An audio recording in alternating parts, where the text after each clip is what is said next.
Hi, welcome back to happy with இந்த channel. இன்றைக்கு நான் உங்களுக்கு கவுப்பி சுண்டல் தான் எப்படி செய்கிறேன்னு காட்டப்படன். ரொம்ப ஈஸியான ரெசிபி. தேவையான பொருட்கள் கொஞ்சம் வெங்காயம், காஞ்ச மிளகாய் 2, கருவேப்பிலை, உப்பு மட்டும்தான். நான் வெள்ளை கவுப்பி எடுத்துருக்கிறேன். இது ரொம்ப டேஸ்டியாக இருக்கும்.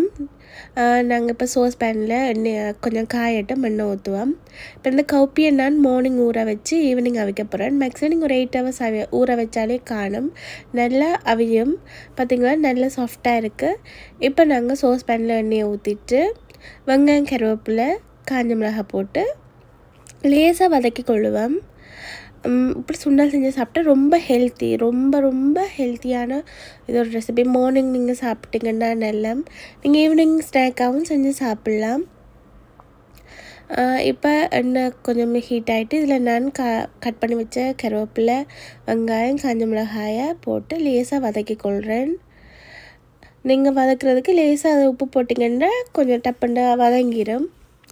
நீங்கள் இந்த வதங்கினதுக்குள்ளே நீங்கள் அவிச்சு வச்ச கவுப்பியை இதோட மிக்ஸ் பண்ணி, நீங்கள் கவுப்பி அவிக்க கொஞ்சம் உப்பு போட்டு அவியுங்க. அப்போ கவுப்பியில் கொஞ்சம் உப்பு இருக்கும். இப்போ நான் லைட்டாக இதை வதக்கி கொள்கிறேன்.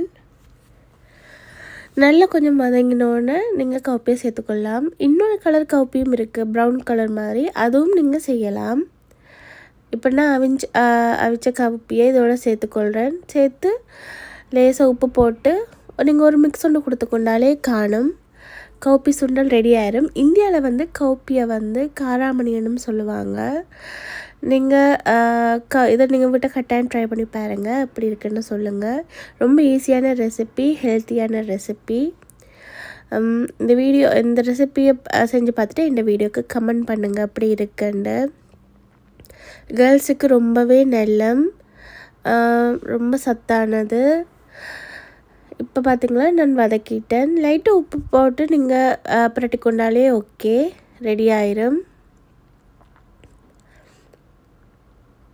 ஒரு 1 minute 2 minute போட்டு நீங்கள் அப்படியே ஹீட் பண்ணி கொள்ளுங்க, வதக்கி கொள்ளுங்க.